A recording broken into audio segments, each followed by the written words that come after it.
நேயர்களே வணக்கம். கர்நாடகால வீரேந்திர பப்பி, கேசி வீரேந்திர பப்பி அப்படின்ற எம்எல்ஏ வீட்ல போயிட்டு ரெய்ட் பண்ணியிருக்காங்க.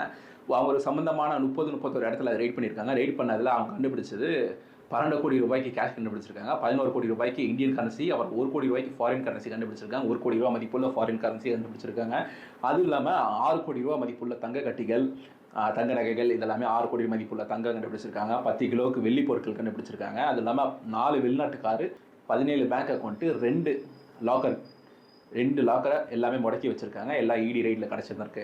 இதெல்லாம் பார்த்தீங்கன்னா ஒரு எம்எல்ஏ வீட்டில் கண்டுபிடிச்ச பொருட்கள். வாங்க இந்த வீடியோவில் போயிட்டு ஒவ்வொன்று தெளிவாக பார்த்தலாம். அதுக்கு முன்னாடி நம்ம சேனலை புதுசாக பார்த்துட்டு இருக்கீங்கன்னா சப்ஸ்கிரைப் பண்ணிக்கோங்க, உங்கள் ஃப்ரெண்ட்ஸுக்கு ஷேர் பண்ணுங்கள்.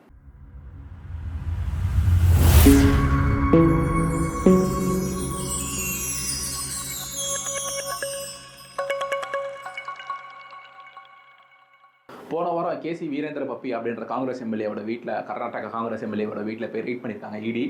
Prevention of money laundering act இது மூலியமாக பிஎம்எல்ஏ மூலியமாக வந்து போயிட்டு ரெய்ட் பண்ணியிருக்காங்க. பண்ணதெல்லாம் அவங்க கண்டுபிடிச்சதெல்லாம் வீடியோ ஸ்டார்டிங்கில் சொல்லியிருந்தோம்.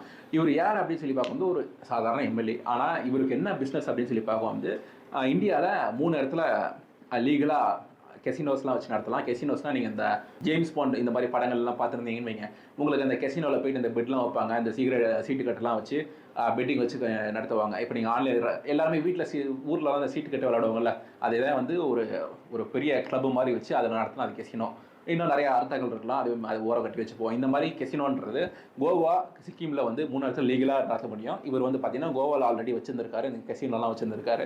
சிக்கிம்ன்ற மாநிலத்தில் ஒரு டூருக்கு போயிருக்காரு. அங்கே போன இடத்துல சிக்கிம்லேயும் வந்து இந்த மாதிரி கெசினோ வைக்கலாம் அப்படின்னு சொல்லிட்டு பார்த்துருந்துருக்காரு. போன இடத்துல போன வாரம் விடிய காலத்தில் 4 மணிக்கு இந்த ரெய்ட் பண்ண ஆரம்பித்தவங்க டக்குன்னு அவர் அந்த இருந்திருக்காரு தெரிஞ்ச உடனே அங்கேயும் அந்த ஒரு போலீஸ் அமைச்சு அங்கே அவர் கஸ்டடியில் எடுத்துட்டாங்க.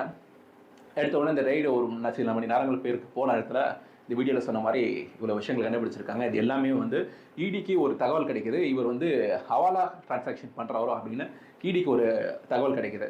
அதன் பேரில் வந்து இந்த ரெய்ட் பண்ண ஆரம்பிக்கிறாங்க. நிறைய எம்எல்ஏ எம்பியோட வீட்டிலலாம் வந்து ரெய்ட் பண்ணுறாங்க. காங்கிரஸ் எம்எல்ஏ எம்பிஓ அப்படின்ற வீட்டில் போய் ரெய்ட் பண்ணுறாங்க. ஓகே, அதெல்லாமே வந்து அரசியல் பழியவங்களாம் சொல்லலாம். ஆனால் இந்த விஷயத்துக்கு அதோட மாறுபட்டதாக இருக்குது. ஏன்னா ஆன்லைன் பெட்டிங் ஆப்ஸ்லாம் வச்சுருந்துருக்காரு. ஆன்லைன் பெட்டிங் ஆப்ஸ்லாம் வச்சுருந்தா ஆப்ஸ் கிடையாது, அது ஆப் ஸ்டோர்லாம் கிடையாது. நீங்கள் ஆன்லைன் கூகுளில் போய்ட்டு இந்த வெப்சைட் பேரை போட்டிங்கன்னா அந்த வெப்சைட் நீங்கள் போய் தேடி பாருங்கள், ஆன்லைனில் இருக்குது. நான் அதை சொல்ல விரும்பலை. அந்த வெப்சைட்லாம் இன்னமும் கூட அந்த ரன் ஆகிட்டு தான் இருக்குது. அது உள்ளே போனீங்கன்னா லாகின் பண்ணி பணத்தை போட்டு விளாட்லாம். இந்த பணம்லாம் பார்த்தீங்கன்னா நீங்கள் எங்கள் இந்தியன் பேங்க் அக்கௌண்ட்லாம் அதில் போட்டிங்க அப்படின்னா மேபி அது ஒரு ஃபாரின் பேங்க் அக்கௌண்ட்டுக்கு போகலாம். அது எந்த பேங்க் அக்கௌண்ட் போகுதுன்னு அப்படின்றது உங்களுக்கு தெரியாது. நீங்கள் பெனிஃபிஷரி ஆட் பண்ணி ஐஎம்பிஎஸோ நெஃப்ட்டோ நீங்கள் பண்ண போகிறதில்ல. அது ஒரு ஃபாரின் பேங்க் அக்கௌண்ட்டுக்கு கூட போகலாம். நீங்கள் அங்கேருந்து காசு போடுவீங்க, அதை வந்து ப்ரோக்ராம் பண்ணி வச்சு உங்கள்கிட்ட அந்த காசை வந்து உருவ வேலையாக இருக்கலாம். மேபி அது ஃபாரின் பேங்க் அக்கௌண்ட்டுக்கு போச்சு. ஏதோ மேபி அந்த ஃபாரின் பேங்க் அக்கௌண்ட் வந்து பாகிஸ்தானில் இருக்குது, அது தீவிரம் செய்கிறவா அப்படி ஒருத்தர் இருக்கார், அவங்க கையில் போய் கிடச்சிருச்சு. ஸோ அது நீங்கள் புரிஞ்சுப்பீங்கன்னு நினைக்கிறேன். இந்த வார்த்தையை வந்து சொன்னீங்க யூடியூப்பில் 24 ஹவர்ஸ் கைட்லைன்ஸில் போயிட்டு வரோம். அந்த விஷயங்கள்லாம் தேவையில்லை அப்படின்றதுனால நான் அந்த பேரை குறிப்பிடலை.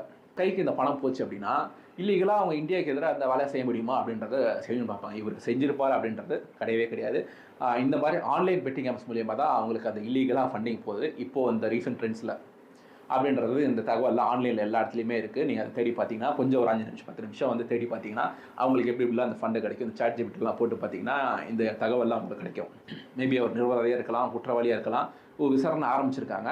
இது வந்து ஏன் மற்ற எதிர்கட்சிகள் மேலே ரெய்ட்லாம் நடத்துகிறாங்க, அது உண்மை தான், அது கரெக்டு தான், அரசியல் பழிவங்களாக இருக்கலாம். ஆனால் இது மற்ற கேஸ்களோட கொஞ்சம் மாறுபட்டது அப்படின்றது என்னோட கருத்து. ஸோ இப்போ ரெய்ட்லாம் போயிட்டுருக்கு. 5 நாள் இடி கஸ்டடி எடுத்திருக்காங்க.